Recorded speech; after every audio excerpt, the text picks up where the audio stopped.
من کے این شب را چو مہ آراستم، من کے این شب را چو مہ آراستم، گرد پائے ملت بیضا ستم۔ میں ہوں کہ جس نے اس تاریک رات کو چاند کی مانند روشن کیا ہے، کیونکہ میں امت مسلمہ کے پاؤں کی ادنا گرد ہوں۔ چومہ چاند جیسا، آراستم میں نے زیبائش و زینت کی، گرد پاؤں کی مٹی، ملت بیضا امت مسلمہ، استم میں ہوں۔ میں چونکہ رسول اللہ صلی اللہ علیہ وسلم کی روشن امت کے پاؤں کی گرد ہوں، اس لیے میری ذمہ داری ہے کہ میں اس روشن امت کا نام مزید روشن کروں۔ اس لیے امت کے زوال کے زمانے میں اس کی کالی رات کے دوران میں نے چاند کی طرح روشن ہو کر اس کی تاریکی میں کمی کرنے اور اس کو سجانے سنوارنے کی کوشش کی ہے۔ اپنی ملت پر قیاس اقوام مغرب سے نہ کر، اپنی ملت پر قیاس اقوام مغرب سے نہ کر، خاص ہے ترکیب میں قوم رسول ہاشمی، ان کی جمعیت کا ہے ملک و نسب پر انحصار، ان کی جمعیت کا ہے ملک و نسب پر انحصار، قوت مذہب سے ہے مستحکم جمعیت تیری، دامن دی ہاتھ سے چھوٹا تو جمعیت کہاں، دامن دی ہاتھ سے چھوٹا تو جمعیت کہاں، اور جمعیت رخصت ہوئی تو ملت بھی گئی۔ ملت در باغ و راغ آواز اش، ملت در باغ و راغ آواز اش، آتش دلہا سرود تازہ اش۔ وہ ملت جس کے نغمے ہر گلشن اور ہر سبزہ زار میں مشہور ہیں، جس کے گیت دلوں کی گرم جوشی کو تازہ کرتے ہیں۔ ملت وہ ملت، راغ سبزہ زار، آوازہ ترانہ نغمہ نوا، سرود نغمے۔ میری ملت بیضا وہ ملت ہے کہ جس کے شاندار ماضی کے چرچے پوری دنیا کے سبزہ زاروں اور باغوں میں مشہور ہیں، اور امت کے بیشتر لوگ اپنے عہد رفتہ کے قصوں کو یاد کر کے ان کی گرمی سے اپنے دلوں کو گرم جوش اور ولولہ پیدا کرنے کے لیے یاد کرتے ہیں۔ چین و عرب ہمارا ہندوستان ہمارا، چین و عرب ہمارا ہندوستان ہمارا، مسلم ہے ہم وطن ہے سارا جہاں ہمارا، توحید کی امانت سینوں میں ہے ہمارے، توحید کی امانت سینوں میں ہے ہمارے، آسا نہیں مٹانا نام و نشاں ہمارا، مغرب کی وادیوں میں گونجی اذاں ہماری، مغرب کی وادیوں میں گونجی اذاں ہماری، تھمتا نہ تھا کسی سے سیل رواں ہمارا۔ اے گلستان اندلس وہ دن ہے یاد تجھ کو،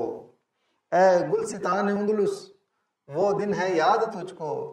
تھا تیری ڈالیوں پر جب آشیاں ہمارا، اے موج دجلہ تو بھی پہچانتی ہے ہم کو، اے موج دجلہ تو بھی پہچانتی ہے ہم کو، اب تک ہے تیرا دریا افسانہ خواں ہمارا، سالار کارواں ہے میر حجاز اپنا، سالار کارواں ہے میر حجاز اپنا، اس نام سے ہے باقی آرام جاں ہمارا، ذرہ کشت و آفتاب انبار کرد، ذرہ کشت و آفتاب انبار کر، خرمن از صد رومیوں عطار کرد۔ اس نے ذروں کی کاشتکاری کی اور سورجوں کی فصل کے انبار اگا لیے، اس نے اپنے کھیتوں اور کھلیانوں میں سینکڑوں رومیوں اور عطاروں کے خرمنوں کے ڈھیر لگا لیے۔ ذرہ کشت اس نے ایک ذرہ کاشت کیا، آفتاب سورج، خرمن غلے کا ڈھیر جو فصل کی کٹائی کے بعد کھیت میں لگایا جاتا ہے۔ اس امت کے دہقان وہ عظیم الشان پیغمبر آخر الزمان صلی اللہ علیہ وآلہ وسلم ہیں کہ جنہوں نے اسلام کی زمین میں معمولی انسانوں کے ذرے کاشت کیے اور سورجوں کی فصل کے ڈھیر لگا دیے، یعنی کہ اپنی تربیت سے صحابہ کرام جیسی عظیم جماعت پیدا کی۔ آپ صلی اللہ علیہ وآلہ وسلم نے اس کاشتکاری سے آپ کے کھیتوں کھلیانوں میں سینکڑوں رومیوں اور عطاروں کی فصلوں کے ڈھیر لگا دیے۔ لوح بھی تو قلم بھی تو تیرا وجود الکتاب، لوح بھی تو قلم بھی تو تیرا وجود الکتاب، گنبد آبگین رنگ تیرے محیط میں حباب، عالم آب و خاک میں تیرے ظہور سے فروغ، عالم آب و خاک میں تیرے ظہور سے فروغ، ذرہ ریگ کو دیا تو نے طلوع آفتاب، شوکت سنجر و سلیم تیرے جلال کی نمود، شوکت سنجر و سلیم تیرے جلال کی نمود، فقر جنید و بایزید تیرا جمال بے نقاب، آہ گرمم رخت بر گردوں کشم، آہ گرمم رخت بر گردوں کشم، گرچہ دودم از تبار آتشم۔ میں ایک گرم آہ ہوں، آسمانوں کا سفر طے کر لیتا ہوں، گو کہ میں دھواں ہوں لیکن میں آگ کے قبیلے سے تعلق رکھتا ہوں۔ رخت سفر، گردون آسمان، دودھ دھواں، تبار اصل و نسب۔ امت بیضا کے رسول عربی صلی اللہ علیہ وآلہ وسلم کی رحمت سے میری روح کی حقیقت ایک گرم آہ جیسی ہے جسے آسمانوں تک پہنچنے میں کوئی دیر نہیں لگتی۔ میری آہ گو کے دھوئیں کی مانند ہے، لیکن میری اصل آگ ہے جسے باطل کو جلا کر خاک کر دینے میں دیر نہیں لگتی۔ دل سے جو بات نکلتی ہے اثر رکھتی ہے، دل سے جو بات نکلتی ہے اثر رکھتی ہے، پر نہیں طاقت پرواز مگر رکھتی ہے۔ قدسی الاصل ہے رفعت پہ نظر رکھتی ہے، قدسی الاصل ہے رفعت پہ نظر رکھتی ہے، خاک سے اٹھتی ہے گردوں پہ گزر رکھتی ہے۔ عشق تھا فتنہ گرو سرکش و چالاک میرا، عشق تھا فتنہ گرو سرکش و چالاک میرا،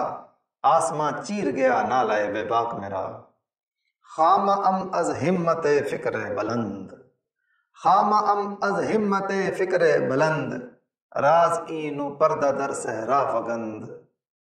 میرے قلم نے بلند فکر کی طاقت کے بلبوتے پر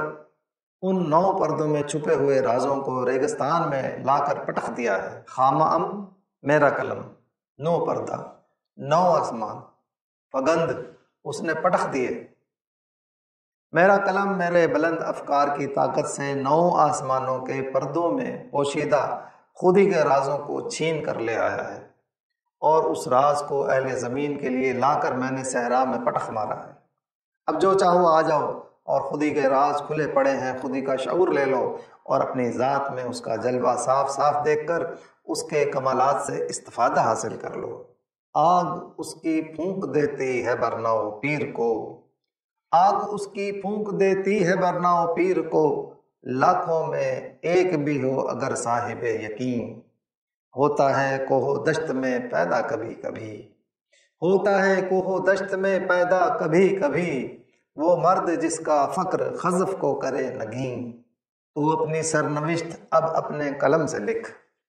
تو اپنی سرنوشت اب اپنے قلم سے لکھ، خالی رکھی ہے خامہ حق نے تیری جبین۔ یہ نیل گوں فضا جسے کہتے ہیں آسماں، یہ نیل گوں فضا جسے کہتے ہیں آسماں، ہمت ہو پر کشا تو حقیقت میں کچھ نہیں، بالائے سر رہا تو ہے نام اس کا آسماں، بالائے سر رہا تو ہے نام اس کا آسماں، زیر پر آ گیا تو یہی آسماں زمین۔ قطرہ تا ہم پایائے دریا شود، قطرہ تا ہم پایائے دریا شود، ذرہ از بالیدگی صحرا شود، تاکہ اس امت کا ایک قطرہ وسیع ہو کر دریا بن جائے اور ایک ایک ذرہ نشو و نما پا کر صحرا بن جائے۔ قطرہ بوند، ہم پایا، ہم پلہ، ہم سفر، شود ہو جائے، بالیدگی نمود نشو و نما۔ میری اس کوشش کی بدولت تم اپنی خودی کو پہچان لو، اس کی شناخت سے تمہاری ذات کا چھوٹا سا قطرہ بڑے دریا کا روپ دھار لے گا، جس سے لاکھوں ایکڑ زمینیں سیراب ہو جائیں گی، اور تمہاری ذات کا ایک ذرہ صحرا بن جائے گا، جس سے نخلستانوں میں کئی ممالک سما سکتے ہیں۔ اس طرح تم خود کو چھوٹا نہیں بلکہ مشیت خداوند کا اہم رکن سمجھنے لگو گے۔ یہ غازی یہ تیرے پر اسرار بندے، یہ غازی یہ تیرے پر اسرار بندے، جنہیں تو نے بخشا ہے ذوق خدائی، دو نیم ان کی ٹھوکر سے صحرا و دریا، دو نیم ان کی ٹھوکر سے صحرا و دریا، سمٹ کر پہاڑ ان کی ہیبت سے رائی، دو عالم سے کرتی ہے بیگانہ دل کو، دو عالم سے کرتی ہے بیگانہ دل کو، عجب چیز ہے لذت آشنائی۔